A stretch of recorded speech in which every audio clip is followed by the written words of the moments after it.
right, so you're back with Bryant and the Apex Gamer channel for another one of these dethroned lowest versus highest videos. And in the words of the man himself, Dana White, today we are seeing the reigning, defending, undisputed lightweight champion of the world. That's right, Khabib Nurmagomedov, the undisputed, undefeated Eagle. That's who we're seeing today. We're seeing the newly crowned, after the whole debauchery that was the lightweight division in the last 2 years, a newly crowned champion who we are looking to potentially see defend his title at some point in the near future against one of the guys in the top 5. So hopefully at some point we will see the champion actually fight someone who is ranked and in a position to really contest him. So we'll see that in the future. But for now, we're fighting Khabib Nurmagomedov. He was recently crowned the champion as a UFC 223. And we're playing today against him as none other than the legend himself, one of the first, the pioneers of the division, one of the first lightweight champions, not the first, but one of the first lightweight champions. We're looking at BJ the Prodigy Penn at a ripe old age of 32 years old. We're picking BJ Penn today because he has the lowest overall in the division. We're not going to really look too much at his stats. The good thing about BJ Penn is, though, he is a threat from the guard. So we got that in our back pocket, man. We got that young ace in the hole. Take a look at his grappling stats. I know in my last video, the one for Max Holloway, I didn't really look at the stats and stuff too much. I just kind of quickly glazed over what Teruto was good at and just kind of moved on really quickly to the next section because I wanted to get into that fight because it's been a while since I've done one of these videos. So I just wanted to get into that as quick as possible. But the newly crowned lightweight champion is he's about to have to see one of the Hilo boys, one of the originals. He about to see what we can do. He got his belt at Madison Square Garden, but, well, he didn't. He got it at the Barclays Center, but we're not going to do New York because we did New York in the last video. So let's see. Where do we want to take? No, we're not going pro. We're going legendary, baby. Only legendary. I don't know what the game is thinking. Actually, we did MGM Grand when I meant to go Madison Square in the last video, so that's funny. So we'll do Madison Square this time because I thought we were going Madison Square, but we went MGM. It doesn't really matter because I don't even watch the walkout, so you don't even get a chance to see the venue. But, because in my mind, it made a difference. It makes a difference. I try to pick somewhere where they recently fought or close to their hometown just for this video, just for this. I try to make it extra special. I try to make it nice and crispy for you guys. I want to give you the best experience possible. But we're about to go out here and try to dethrone the newly crowned lightweight champion. And the one thing we can expect from him is we can expect aggression and takedown. So we can expect to be in a bad position. Just so lucky for me, there was 2 85s in the division. If you composite all four stats, divide them by 4, obviously, because there's only 4 stats, you get an overall of 85 for 2 fighters in the division, one being Ross Pearson, the other being BJ Penn. Surprisingly enough, there's a lot of 85.7s and stuff like that. There's a lot of like 85 point this, 85 point that. Khabib is not actually the highest rated fighter in the division, though. He does have a 91 overall, but so does Tony Ferguson and Conor McGregor, but Tony Ferguson actually has a 91.75. So Tony Ferguson's actually the highest rated fighter in lightweight currently in our game. So in the game we playing right now, Tony Ferguson is currently the highest rated lightweight fighter. I don't know about overall. I haven't been through all the divisions the same way. I haven't looked at all the overall stats yet, so I can't give you I can't give you the whole picture as far as that goes, but I can tell you that much because I did that much math. So we're going to go ahead. We're going to touch gloves, make it official like a ref with a whistle, and we try and see what this man looking for. Boom, boom. I tried to touch him with the 1-2, but he's immediately pressuring, trying to lock us off at that fence, doing work on our gloves. Hit us with a little head kick coming up. Ooh, baby, got under that. Ooh, you knew that was coming too, huh? Jeez, Louise, look at that takedown. Couldn't do anything to stop it. But I can stop that, my G. You might have thought that takedown was free, but these ground positions, they not going to be so free. These ground positions not going to be free. Okay, let's take a goosey gander and check what these perks really hitting for on the mats. Ooh, I almost missed that. I actually saw it for a whole second, and because I was talking, I almost missed it. Ooh, he gonna get out. He gonna get out. I let that bottom one get too far. Plus, he had a whole bunch of stamina. I don't agree that he should have got a better position out of that though, because he was pretty far into that submission. But whatever. I guess that's how it works. It kind of works. Yeah, it does work like that. The further into the submission you escape, the better the position you get, as opposed to the further into you escape, the worse off you were. So it's a little bit, a little different. It's backwards in the way I would think. In my head, I would think the farther you were in the submission, the harder it would be for you to get to a better position, and the earlier you escape, the faster you got to a better position. But I think that's the way Undisputed worked, and it doesn't work like that over here, though. Over here in these waters, it's a little different. Okay, okay. Nice arm trap on the first punch I threw. Took pretty much all my stamina, you know, just for one punch that he defended from an arm trap. apparently he just got that. He put the fear in me when he did that. But let's go ahead and try to get up. Oh, he ain't gonna have it. He almost sapped all my stamina just to defend one takedown. One transition. I got the GA, so ain't much you could do to stop me there, buddy. I had nothing but GA right there. But both of us have used a pretty considerable bit of stamina just grappling, so I guess that's something to look out for. But you know, I do have the counter puncher perk, so I am looking to dice him up like pineapples. I'm looking to Rick Ross him as he enters the pocket and enters the exchanges. So I'm looking to dice him up as he tries to initiate the grappling. That's my game plan with BJ Penn. I'm looking to do something dirty to him. Woo woo! Ooh, send him to the Mets. Is it done for this man already? Oh, come on, G. We got to get this guy a second run. What is this? What is this? The best fighter in the world. You know, the consensus best fighter in the world other than Mighty Mouse Johnson.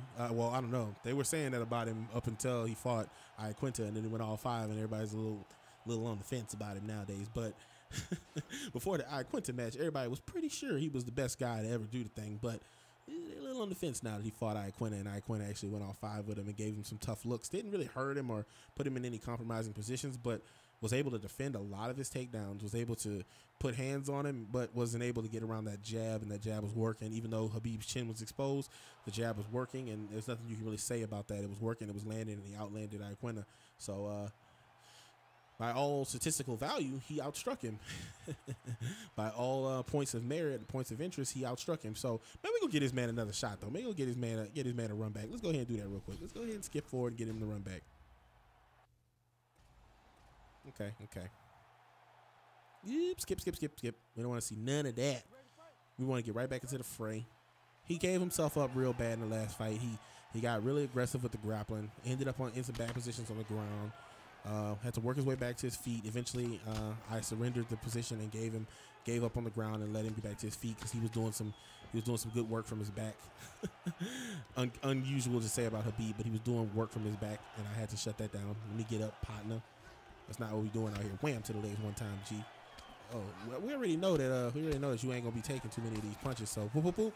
We don't want to see you. Oh no, sir, cut that out.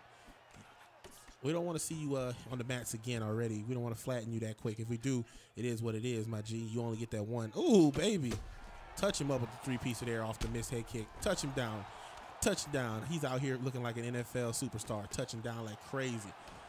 Oh, look at him. Touching down. Bouncing his butt off the ground. Bounce it. Like a basketball, my G. Cut that out. None of that. Oh, baby. He gonna get that one, though. Oh, no, I defended. I was able to defend with my leg over my head. BJ Penn has incredible dexterity, bro. Joe Rogan always talks about that flexibility. Otherworldly flexibility is what he says. He says BJ Penn is one of the most flexible guys I've ever seen in mixed martial arts. Okay, that combination that everybody loves so much. Throw the little jab kick that comes out like a laser and then the overhand behind it. Ooh, trying to toss me up. You seen that? You seen that? He gonna try to pop his head up. No, sir. He gonna try to pop it up again. He's an AI. They don't really think about that stuff. They just kind of keep going. They just get into a grappling position and they keep going. Okay, he's gonna try to eventually advance the position. I can never tell if it's right hand or left hand there, but I can tell that one. Oh, he defended it, even though I had GA. That's one thing I hate about the way grappling works, is it's a big, long, goofy meter. So they can just wait it out. And if you have slow enough grappling stat versus their stat, they can just kind of wait it out. But he'll try to go ahead and advance position. Okay, I thought he was going to advance position, but apparently he just wants to try to choke me out. I have a really good defensive jiu-jitsu stat, so I don't think this is going to work out for him. But you know how the AI is. They always try to choke you out in the weirdest situations. But we out of that thing. We out of that thing, man. But he still got the dominant position. He's about to look for the pass the mount. No, sir. Cut that out. What you going to do? You going to chill here? Pass the mount again. Flip him over. Now we on top, baby. Now we on top, but we ain't going to strike because we know what he want to do. We know he want to wait and then arm trap me. Nope. Give me that free pop-up. Wait for him to reach his hands. Bam! Cut that out. Cut that out. Cut that out. You better stop. I try to tell you, you better stop. You better stop. Oh, he arm trapped me finally. He finally got it. I feel him. I feel him. He had to do it. He had to do it. Cut that out. I'm going to block that one. Boom. Try to hit him on his cheek. I'm going to block that one. I'm not going to block the next one, though. I'm going to throw a punch. Wham. Wham. Okay. Punch again. Punch again. He about to get subjugated. Look at him. He don't know what to do. Transition. You know you wanted it. Wham. Wham. Okay. Do it again. Wham. Oh, gee. Come on. Come on, man. Come on, bro. That should have been it.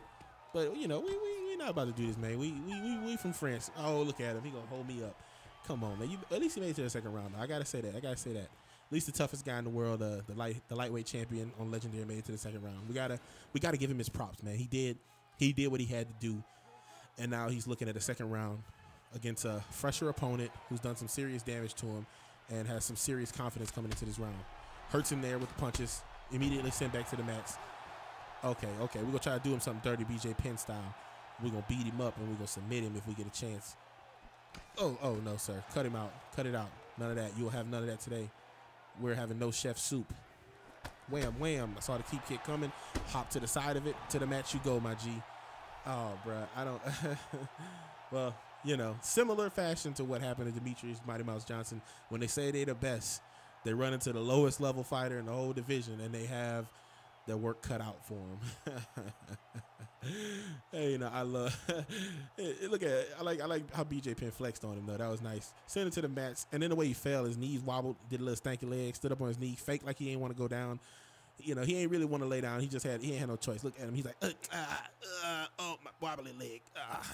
You hurt my hips. He fell down more like he slipped on something, like he stepped on something real hard, and his foot hurt real bad. Look at him. Look at my foot. Dang it. That Lego was real. That man stepped on a mega block, bruh. The way he fell, he looked like he stepped on a mega block, or he stepped on a banana peel and was doing his best not to twist his foot too much so he wouldn't slip, and it just, you know, it just overtook him over time. But it's been Bryant, the Apex Gaming Channel. Hope you enjoyed this episode of Dethroned, Lowest versus Highest. This was Khabib Nurmagomedov, the lightweight champion of the world.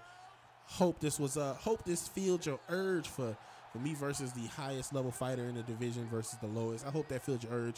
We still got more divisions. We still got welterweight, middleweight, light heavyweight. I think that's it, right? That it? Or I'm missing something. Welterweight. Did I say welterweight? I don't know. I think I might have went right to middleweight. I don't know.